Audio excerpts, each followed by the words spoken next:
I'm Sunny. I'm Ratchet. And we're talking today about folk tales and lore from our different cultures. Yeah, it's going to be fun. I'm excited. Me too. So I feel like, when I was a kid, I really just enjoyed all kinds of mythology and lore and legends and all of that. So, I am not at all Native American, but I really we had books of coyote trickster tales.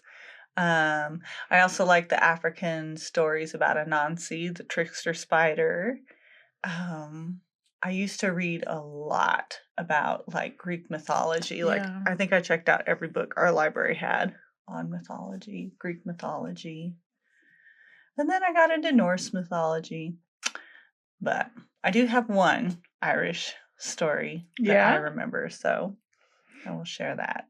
All right, Miss Irish, hit me with it. Okay. So, Fair, Brown, and Trembling is the Irish Cinderella story. And the names of the three daughters, they're three daughters of a king. Mm-hmm. Now, why they're living in a house by themselves without the king, I don't know what that is. But anyways, they are. And Fair and Brown are kind of pissed off because Trembling is so much prettier than they are, but she's the youngest. And they don't want her to marry before they do because, that's a source of shame in the olden days. The oldest is supposed to marry first. So they make her do all the housework and they make her cook and they, she never has nice clothes to wear and they don't let her leave the house. Because she's so pretty? Because she's so pretty. Okay. She's so pretty, they turn her into a house slave. Sibling rivalry is strong. Okay. Mm-hmm. So this goes on for years. And then the son of the king of Emania, so the princess of Emania, whatever. There's this prince and he's finally interested in the eldest daughter. And they're all excited about that. And so one of the things that the two older sisters do is they go to church, the Catholic church, and have mass and all of that. And they get dressed in their finest clothes. And then they're like, nope, Trembling, you stay home. Because can't even worship God. Yeah, all right. Right. They're like, you stay back. So then I guess around the time that the king's son or the prince that's interested in the eldest daughters coming to church, the hen wife, which can be a keeper of the fowl or a seer, so I think she's kind of along the lines of both. So she comes up shortly after the sisters leave and she's like, man, you should be there, you should go to church. And she's like, I don't have anything to wear. She's like, well, if you had something, what would you want? And she's like, oh, I would love to have a white robe and green shoes. And the woman takes a piece of her tattered cloak and she kind of does this wish for these clothes that Trembling wants, and they appear. So she's like, here, take these awesome clothes and go change. And in the meantime, she has this beautiful white mare with a golden saddle appear. And she comes, Trembling comes back oh my God, I'm so fancy, right? and she's like, here, ride on this mare with a golden saddle. And also I have a honey bird that's going to sit on your shoulder.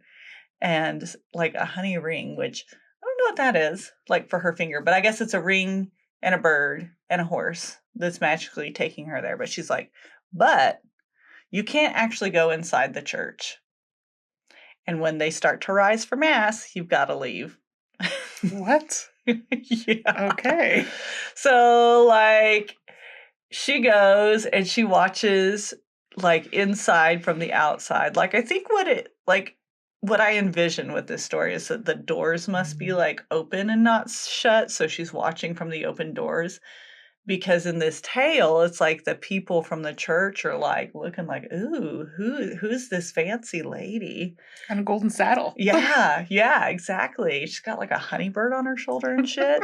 So then, Just as the people are rising for mass, Trembling rides off. She's like, oh shit, this is my cue.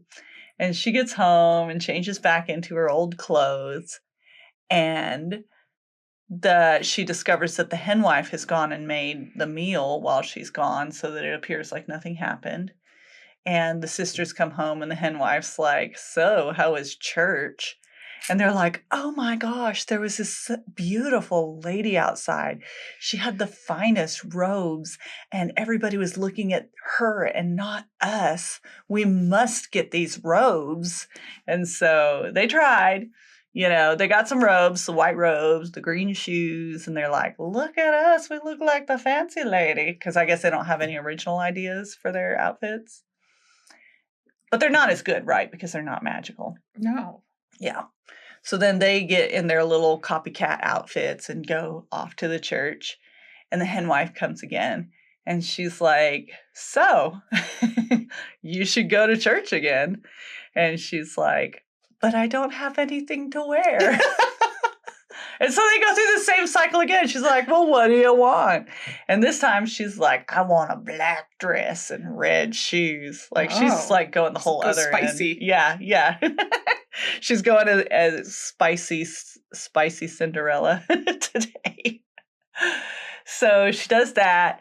And then she gets a horse that's a black horse with a silver saddle. And again, the honey bird and the honey ring, just like a bird to sit on her shoulder. Hopefully it doesn't magically shit on her, Yeah, that would ruin that black robe real fast. It would. So as far as I know, it did not do that. It didn't shit on her. But,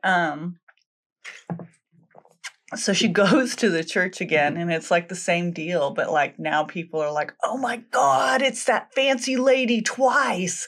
She must be like so important and stuff. And, so they're looking at the fancy lady again, and the girl, like the sisters in their copycat dresses, are like, dang it, So then again, the people start to rise. So she's like, oh, that's my cue. And she like books it. And again, henwife made the meal. She's all like asking the sisters, like, hey, what happened at church today? Just feeling great about herself and how she's like fucking with them, I guess. Sounds like they need fucking with. Yeah. Yeah. And they're like, she was there again and her robes were even better. Now we have to find black robes and red shoes. And so, a week goes by, they do that. The clothes are not as great because they're not fucking magical. They go off to church. Henwife is like, hey, time to go to church again. And Trembling again is like, oh, but what will I wear? And Henwife is like, all right, I'll play this game. What do you want to wear? And so she, this time she asks for like a red dress. And oh gosh, what color did she want the shoes to be? I think they were like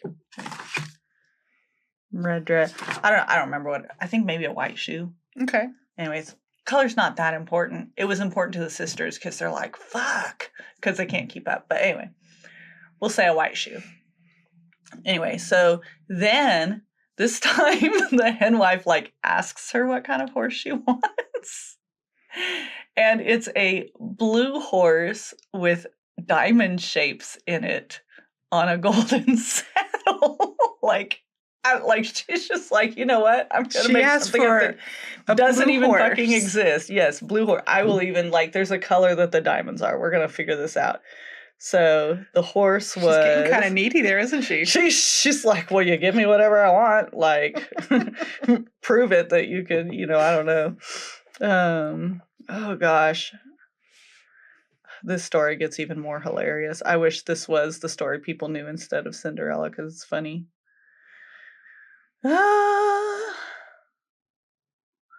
Okay. Okay. No, it was not a blue-colored horse. It was a white horse with blue and gold colored diamond-shaped spots all over her body with a saddle of gold and on her head a golden bridle. So yeah, Okay. So, like, So she yeah. went like, oh, just get me, nice and pretty for this. Mhm. Now she's like, I want to be fancy. Yes. She's Okay. like, I want something no one else has. I'm enjoying this.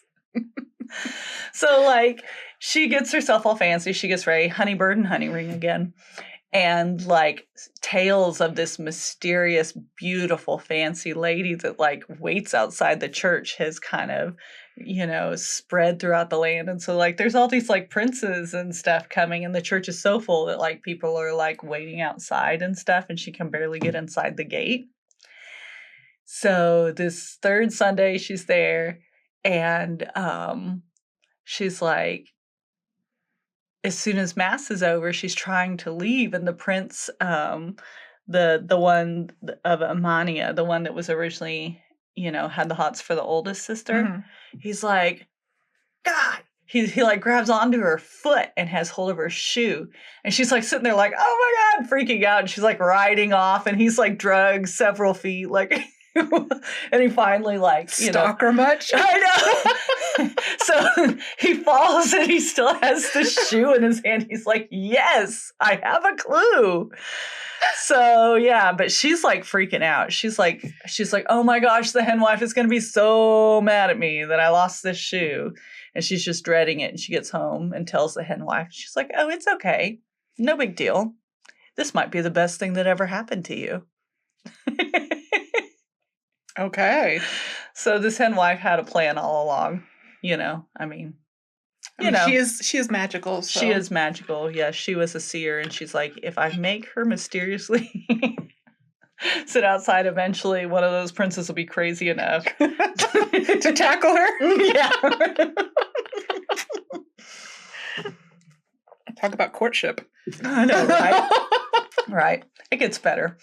So he's like, I'm going to find this lady by having all the women try the shoe on, and the two sisters, Fair and Brown, they're like, oh my gosh, what if it fits me? It might fit me.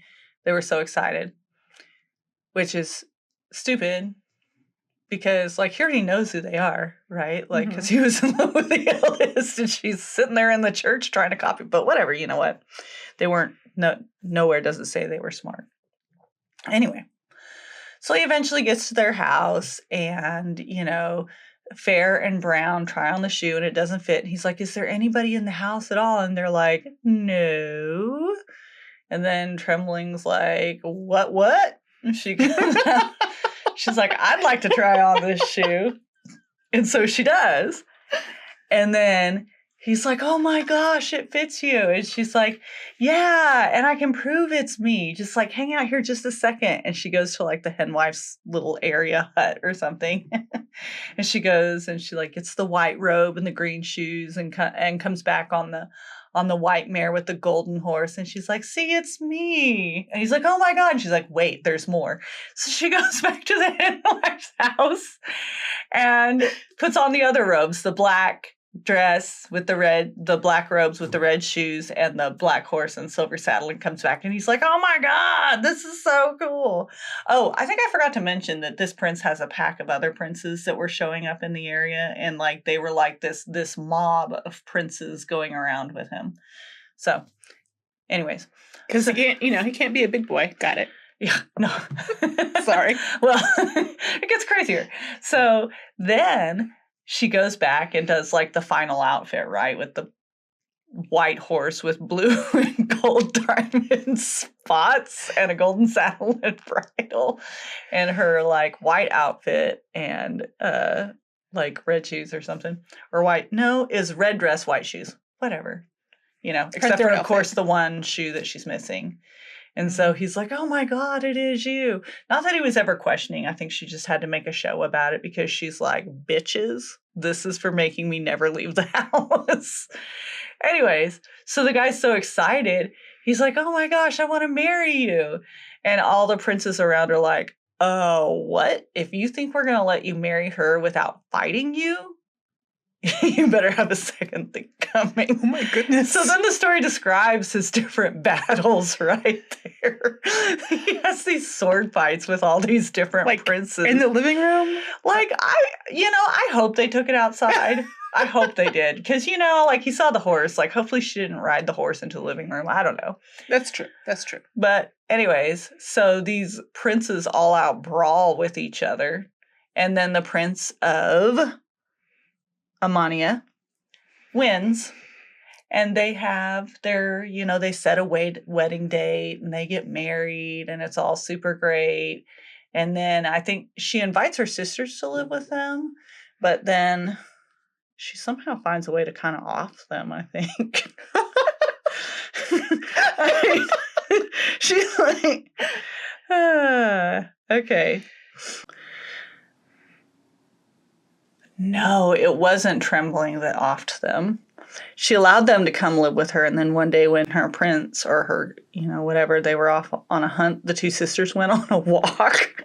Oh, the eldest pushed Trembling into the ocean, and she got swallowed by a whale. Oh, okay. And then he's like, wait, I can't quite tell if the other is the sister or my wife. Not sure. Like, when you get a haircut and your husband's like, I can't, what? So he's like, you know what? When we go to bed, we're going to sleep with my sword in between you, metal sword. And if it's cold, then obviously you're a frigid bitch and not my wife. Okay. So then he gets up and the sword's cold. When the two sisters were walking by the seashore, there was a little cowboy who was down in the water minding cattle, and he saw Fair push Trembling into the sea. So the next day, the tide came in, and he saw the whale swim up and throw her out on the sand. So when she was on the sand, she said to the cowboy, when you go home in the evening with the cows, tell the master that my sister Fair pushed me into the sea yesterday, that a whale swallowed me and then threw me out, but will come again and swallow me with the coming of the next tide. Then he'll go out with the tide and come again with tomorrow's tide and throw me again on the strand. So this whale is like swallowed her. Is like bleh, and like just kind of like throws her up, goes away, come back. I'm gonna swallow you again. So she's in this weird like whale vomit cycle. And she says this is gonna keep happening. She's under an enchantment of the whale, so it's an enchanted whale, right? So she can't leave the beach or escape unless her husband saves her. And if she's swallowed a fourth time, she'll be lost forever.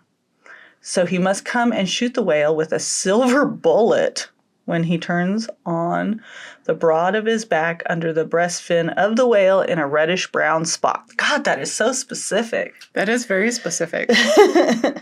My husband must hit him in that spot, for it is the only place in which he can be killed. So when this cowboy gets home, the eldest sister gave him a draught of oblivion, and he did not tell. So, I don't know. It kind of sounds like she got him drunk or something. Gosh, put a She's spell like, on him. hey, cowboy. Don't ruin this for me. So then the next day, Trembling's like vomited again. And she asks the boy, like, did you tell him? He's like, I did not. I forgot. And she's like, how did you forget? Like, I was literally vomited from a magical whale and gave you very specific instructions. That happens every day. Yeah. Like traffic. And then the cowboy was like, wait, the woman of the house gave me a drink and made me forget. She's like, well, don't forget to tell him tonight. And if she gives you a drink, don't take it from her.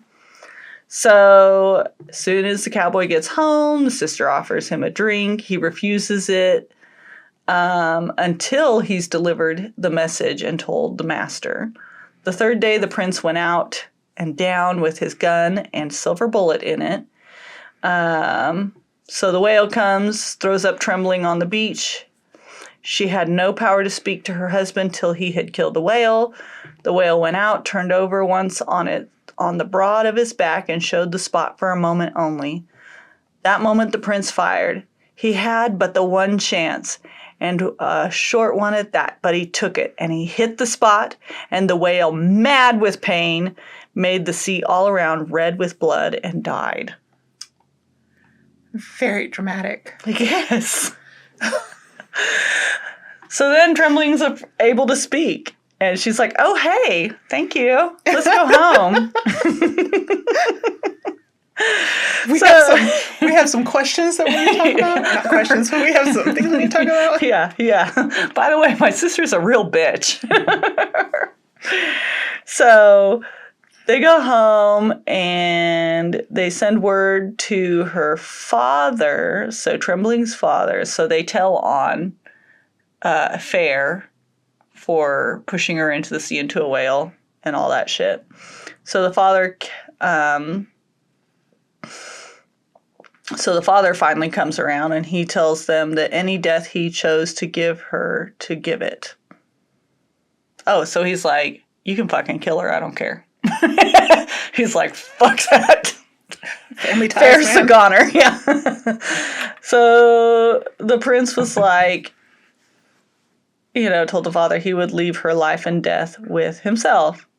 The father had her put out then on the sea in a barrel with provisions in it for 7 years. It's a lot of provisions.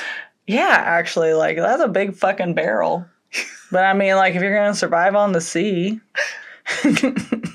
In a barrel for 7 years. Yes. So then Trembling has a couple of kids.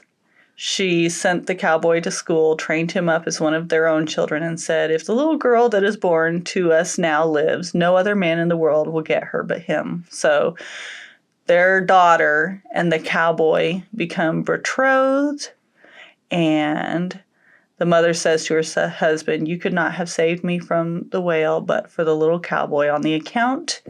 I don't grudge him my daughter. So that was her weird way of saying this little cowboy saved me, so, he's definitely marrying our girl. Yeah. So they lived happily ever after. Trembling had 14 children. Oh my God, man, get off her. And they lived happily ever after till the two died of old age. That's beautiful. He's so beautiful. And you're a great storyteller. You made that fun. Good. What do you got? So I've got 2 stories, the creation stories of the Utes, and one of their dances. It's called the bear dance. So I'm not as good at storytelling as you are, so bear with me. Fantastic. But so in the beginning, before memory, before time as we know it, imagine a quiet, empty world. Ooh. The kind of quiet where you can hear the mountains breathe. Can I go there? Right? And into this world comes Sinaway. He's the creator. And Coyote. He's the trickster. These 2 ancient beings walked onto the silent and empty earth, fresh and new. This is the creation stories of the Ute. Sinaway has a plan to bring people onto the world, and Coyote, he's a wild card. I like this guy. Sinaway gave Coyote a simple bag made of strange material, and inside the bag were sticks. Plain, quiet, nothing more, but packed with life. And to Sinaway, those sticks were everything. He charged Coyote to take this bag of sticks over the hills and into the sacred valley, and not to peek. Oh. Coyote asked, what is this I carry? And Sinaway, like, this guy's clearly never had like a toddler or a teenager or like anybody. He's like, I have not had children. I feel like this is going to work. I just say it and it happens, right? And Sinaway responds, I will say no more. Now be about your task. Ooh. No. So, jeez, Dad. But obviously curiosity tugged at Coyote.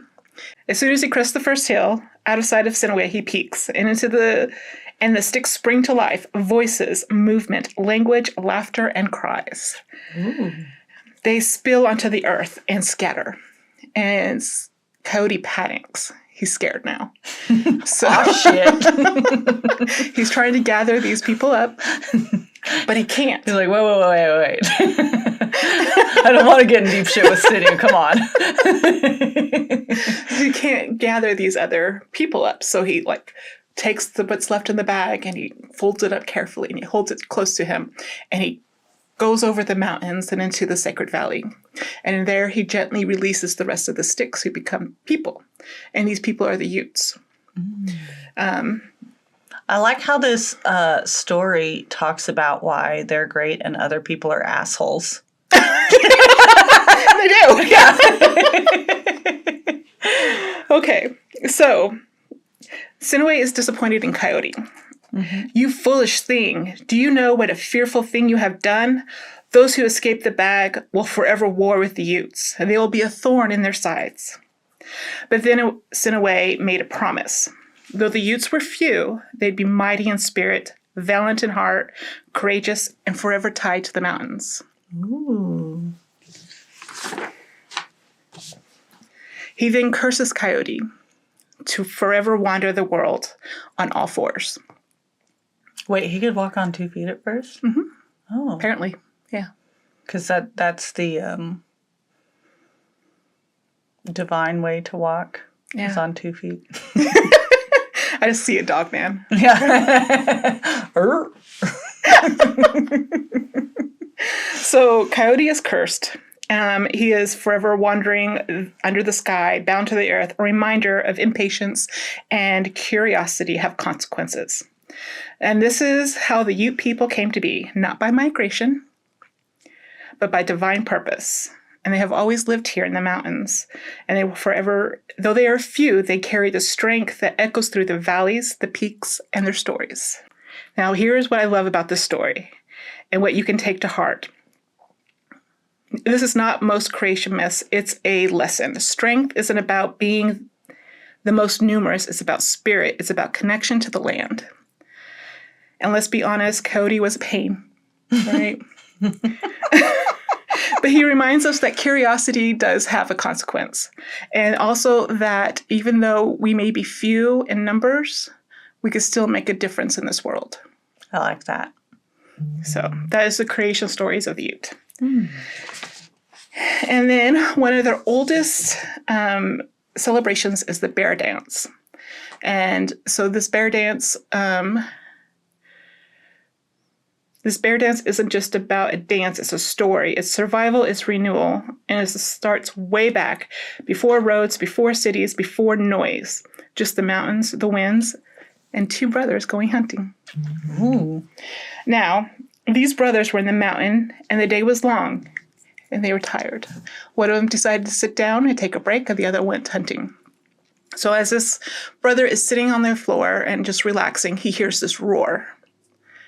Or scratching sound, not really a roar. It's not a growl, it's not a roar, but a deep, rhythmic scratching sound is what it says. He turns, and there it is, a bear, standing on his hind legs, clawing against a tree in the snow.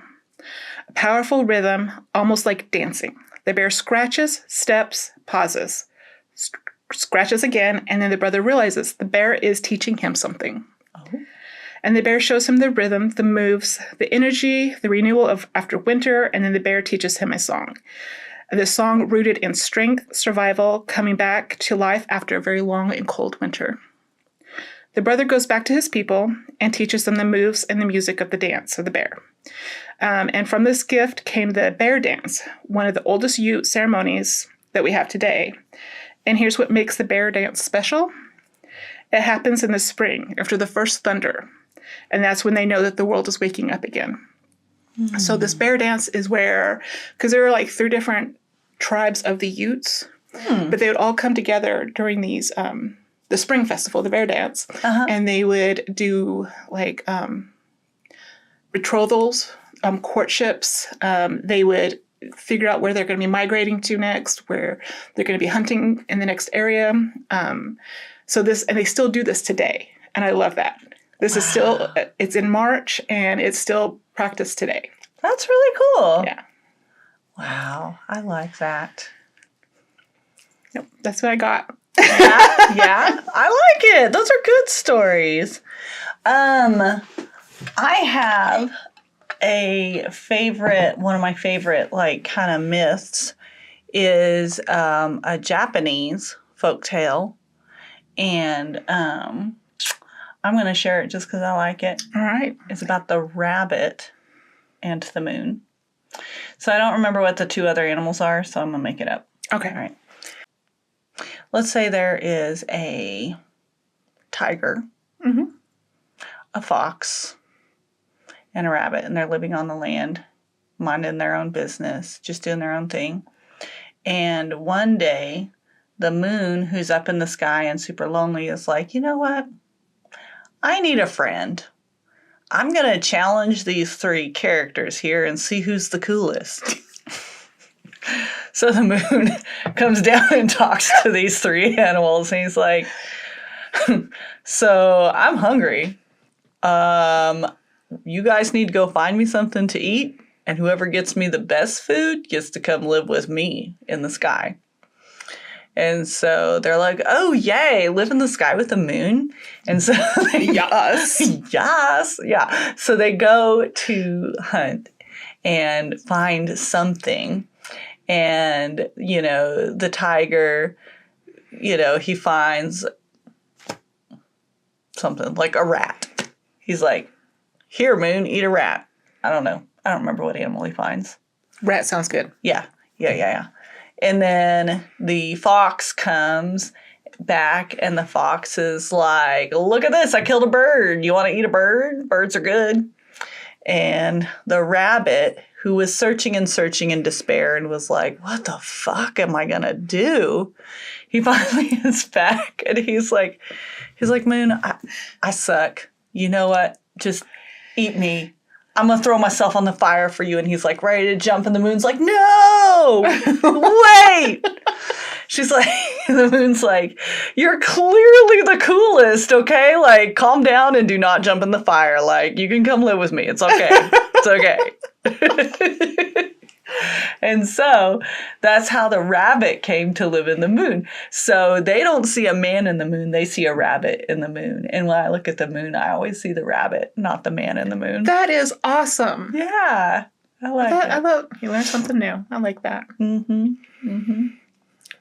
Yeah. That dang coyote in your story. I love how the coyote is always like... He's always the trickster. He's always the one that, and a whole bunch of creation myths. Yeah. He's always the one that causes issues. Yeah. He's like a turd. Impatience. Yes. Impatience and curiosity. Oh my God. Don't they know that killed the cat? They do now. Yeah. I don't know. I just find it, with all these creation stories and myths and all that kind of stuff, it's interesting.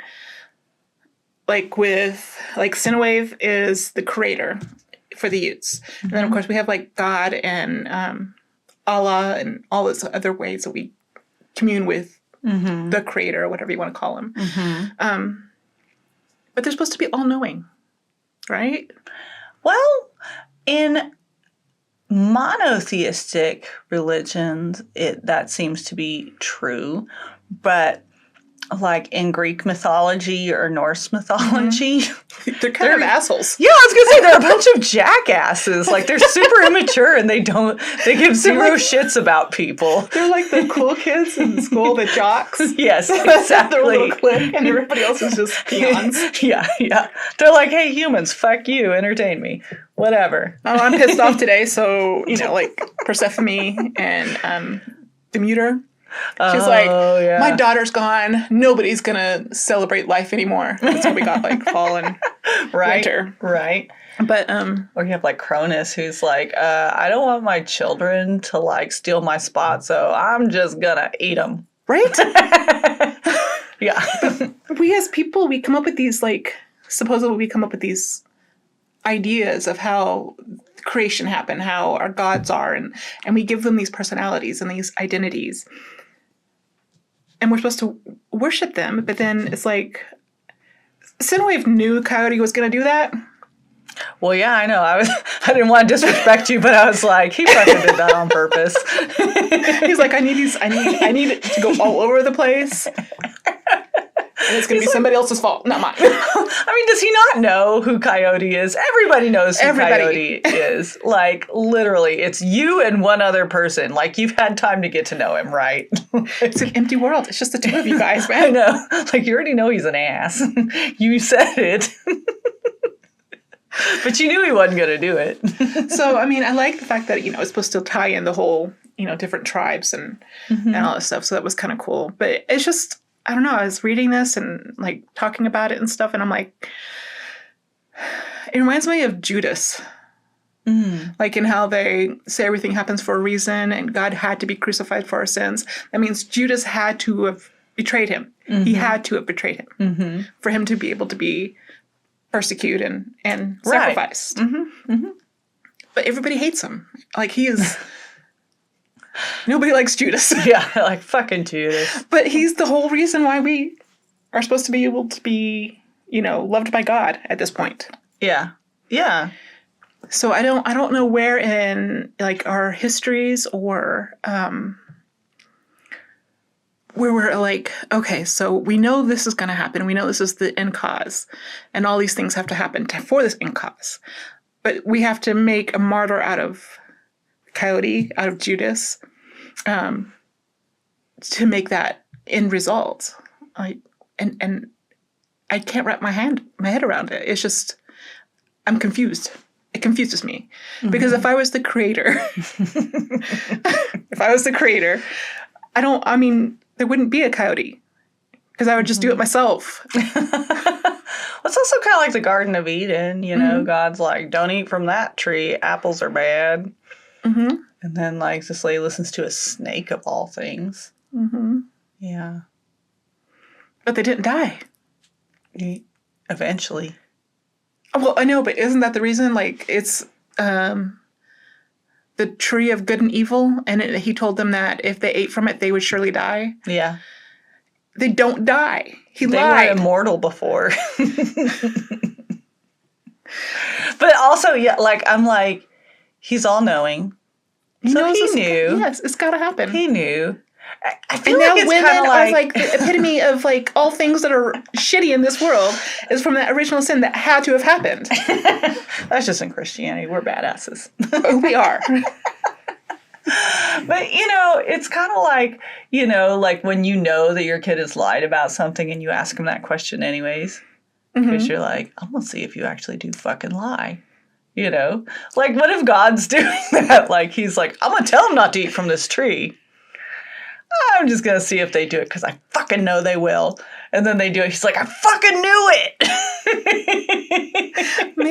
Maybe he's just, like, sitting up there, like, the beer belly, one beer in this hand, cigarette in this hand. I don't know. That you just went a whole different direction, which is fine. I just wasn't. That's my ideal of a dad. Oh, okay. My dad wasn't like that.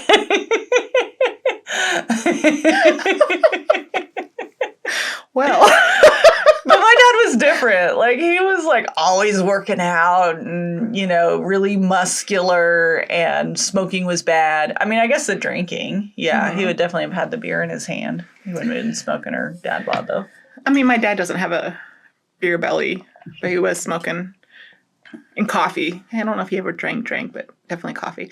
Ooh, my father, one thing he used to do that used to piss me off so much, and today, but he used to go like this. He would snap at me, come. I'm not a fucking dog. I'm not a fucking dog. Don't. So it's like a trigger. Like, yeah, don't snap at me because we're going to fight. I get it. No, my dad would whistle. And that was really irritating. But also, we knew he'd beat our ass if we didn't come. So. Right? So we did. Yes, I know. That whole whistling for us to come is like, what the fuck? What the fuck, Dad? Do you know my dad, when I was a teenager, he was like, if you guys ever get caught doing drugs, like, you can make me lose my clearance, because he Navy, and then he went and started, he was an engineer and all that stuff. And he's like, and so if I lose my clearance, you're going to pay for it. Scared me to death. Like, I didn't do drugs. I didn't drink. I didn't do nothing like that. And then I leave the house and all my siblings are like doing their thing, getting high, still in the car. And I'm like, how did we have the same parents? Right. Because he scared the utter shit out of me. Right. See, I know, because like my parents, they were really strict with me and it worked. And then my sister came along and she's like, fuck it all. I do what I want. That was my youngest daughter. Yeah. Oh, Lord. But yeah. So if you were a creator, if you had a myth, if you had a legend, like what would yours be? Well, I would hope that I was like a fierce, badass Amazon woman, right? And that what would I do?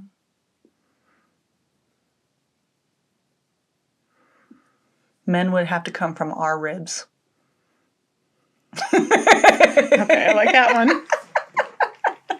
But I wouldn't be a goddess of war, I'd be, a goddess of justice and mercy. And those sound a little bit opposite, but, not really, and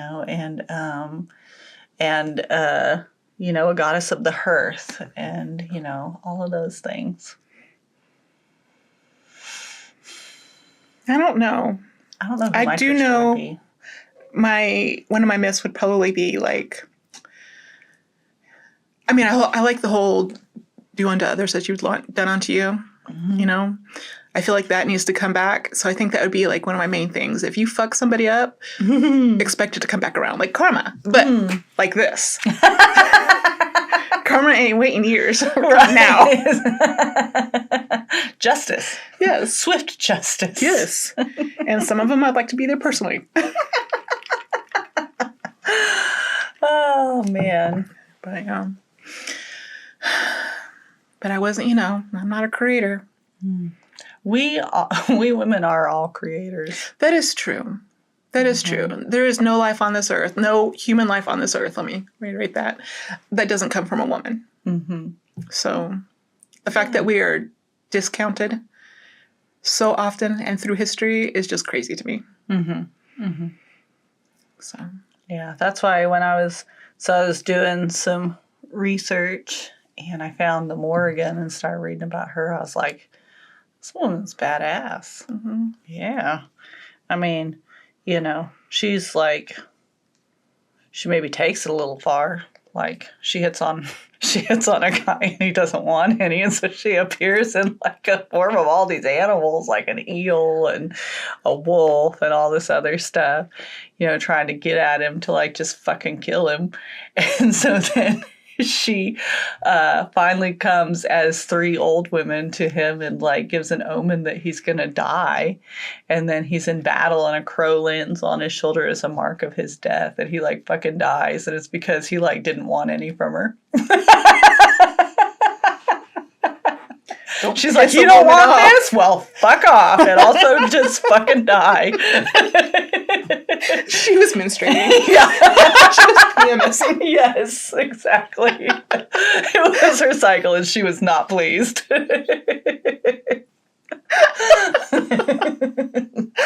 Oh, God. Still, some beautiful, wild-ass, red-haired woman just like, fuck all y'all. Watch. Yeah. You want your war to go well, you better be nice to me. And I mean nice. Yes, very nice. He wasn't nice. He was not nice. A woman scorned will kill this motherfucker.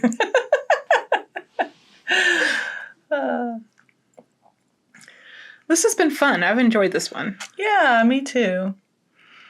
I love stories. Get to know a little bit about our histories. Yeah.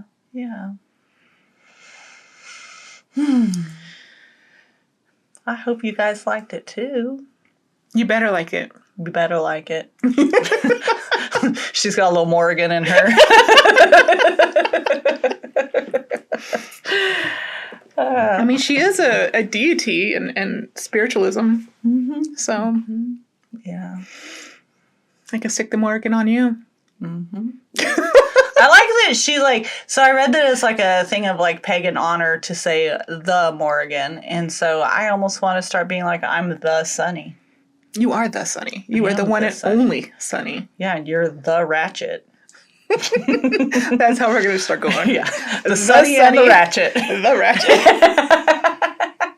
Yes. Well.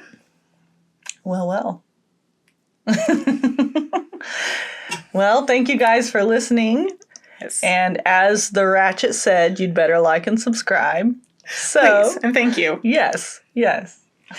Here's to shouting into the void. Here's to shouting into the void.